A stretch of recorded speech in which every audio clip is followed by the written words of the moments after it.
자, 다음 거를 한번 설명해 보도록 하겠습니다. 이것은 학습지 9번 학습지에서 3번 문제입니다. 3번 문제. 근데 보면 직선 2x 플러스 3y는 0이 자, 직선 2x 플러스 3y는 0이 x축 양의 방향과 이루는 각의 크기를 세타라고 했을 때 코사인 세타는 어떻게 되냐? 근데 세타의 범위는 0에서부터 파이까지다. 자, 이렇게 되어 있는데 저거는 사실은 한 점이 한 점을 알려주고 우리가 코사인 값, 세타 값을 구하는 이런 거랑 똑같은 거라서 그래프를 조금 한번 그려보면 생각해보는 거 그래프를 생각해보면 우리가 이런 거 위에 이렇게 단위원이 하나가 있을 거고요. 그치? 단위원이 하나 있을 거고 요걸 한번 옮겨서 생각을 좀 해보면 이렇게 생긴 단위원이 있을 겁니다.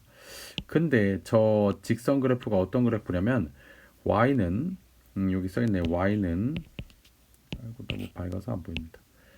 자, y는 마이너스 3분의 2x입니다.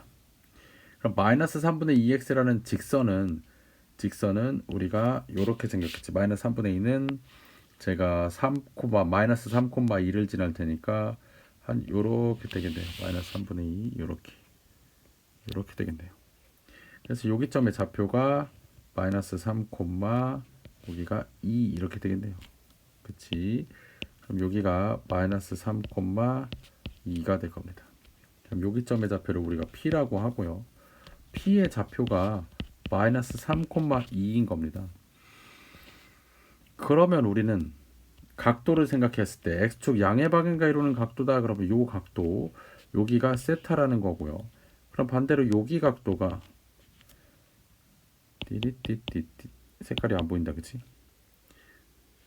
파란색으로 해야겠다. 요 각도를 우리가 세타라고 친다면 여기 각도는 파이 마이너스 세타라고 해서 잘 보면 이렇게 생긴 직각삼각형이 하나 생깁니다. 그리고 여기가 파이 마이너스 세타고요. 그리고 요 길이가 3인 거고요. 요 길이는 2가 될 겁니다. 그럼 요 길이는 피타고라스의 정리를 이용해서 루트 13이 되겠지. 자, 그럼 코사인 값도 구할 수 있는데 근데 우리가 잘 봤을 때 저렇게 해서 피타고라스를 써가지고 코사인 값 구해도 되고 단위원 이용해도 되지만 우리가 이거를 빠르게 계산한다 그러면 사실은 삼각함수의 정의에서 요 x좌표의 값이 사실은 코사인 세타 값이고 요 y좌표의 값이 사실은 사인 세타 값이랑 굉장히 똑같다. 대신에 반지름의 길이가 얼마인지 모르기 때문에 반지름의 길이 요거 제곱에 요거 제곱을 루트 씌워서 밑에다 깔면 됩니다. 한마디로 요 값이 뭐냐면 33 마삼 마삼 9 2는 4 루트 13분의 마삼이고요. 얘는 루트 13분의 2입니다. 그러면 이 좌표 자체가 그냥 코사인 세타 값이 되는 거야. 그래서 정답 코사인 세타는 결국에 여기 코사인 세타 값을 구하라고 했잖아. 그럼 코사인 세타는 결국에 마이너스 루트 13분의 3이 되고요. 그럼 루트 13으로 유리화 분모 유리화 해주면 마이너스 13분의 3 루트 13이 되겠습니다. 그래서 1번이 정답이고요.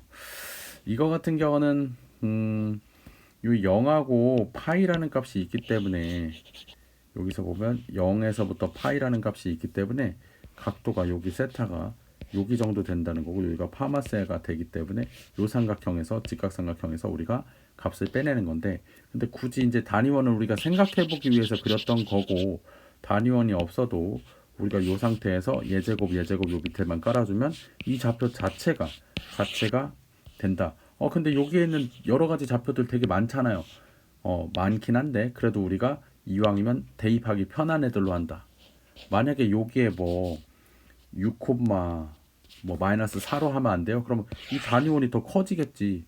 이렇게 생긴 단위원이 있는데, 그지? 더 커지겠지. 왜? 반지름이 늘어나니까 당연히 단위원은 커지겠지요. 이렇게 된 단위원이 있는데 또 다른 단위원 복사 붙이기 한 다음에 얘가 이렇게 커지겠지. 뭐 이렇게 커지겠지. 그러면 저 직선을 우리가 그려봤을 때 직선이 뭐 아까 이렇게 돼 있었잖아. 이렇게 지나가는 직선이었잖아. 이렇게 지나가는 직선. 그럼 우리가 여기 좌표를 다 땄을 때 이렇게 좌표가 따졌는데 그 좌표값이 달라지겠지. 그러면 역시나 반지름도 달라지겠지. 이 단위원의 반지름이. 그렇기 때문에 아까 여기가 마이너스 3, 여기가 마이너스 3,2였듯이 뭐 예를 들면 마이너스 6을 넣어. 마이너스 6을 넣었어. 그럼 여긴 플러스 4겠네. 뭐 이런 식으로 이 값은 똑같지만 얘가 점점 달라지겠지. 그래서 적당한 값으로 우리가 구할 수 있다라는 겁니다. 근데 저거를 굳이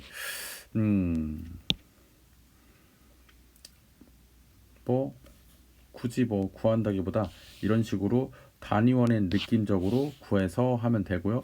사실은 이거 보자마자 적당한 1사분면과 2사분면의 값. 근데 얘는 최고치 한계수가 이렇게 마이너스란 거 알았으면 절대로 1사분면은 안 지나다는 거 머릿속으로 생각이 되잖아. 이 직선 자체가 1사분면은 지나가지 않는다. 그럼 2사분면의 적당한 좌표를 바로 세팅을 하는 겁니다. 2사분면의 적당한 좌표. 다시 다 지우고 한번 생각해 볼게. 이 문제를 만약에 나보고 풀라 그런다. 그러면 나는 이렇게 식으로 만든 다음에 얘가 이렇게 생겼는데 그럼 여기점이나 여기점 하나 따져야 되는데 얘가 이 세타가 0에서부터 파이래. 그러면 2사분면에 있는 점 하나 찍어야지. 그럼 2사분면에 있는 점 하나 찾아서 찍으면 x좌표가 마이너스니까 마이너스 3,1을 찍을 거고요. 그러면 요거 제곱해서 밑에다 깔아주기만 하면 되니까 얘가 루트 13을 깔아줄 거고요. 그러면 바로 이대로 얘를 코사인 세타 값으로 할 겁니다. 그래서 코사인 세타는 마이너스 루트 13분의 3으로 쓸 거고요. 사인 세타는 루트 13분의 2로 갖다 쓰면 됩니다. 2사분면의 동정이니까 이런 식으로 하면 바로 풀린다는 거죠. 자, 이상입니다.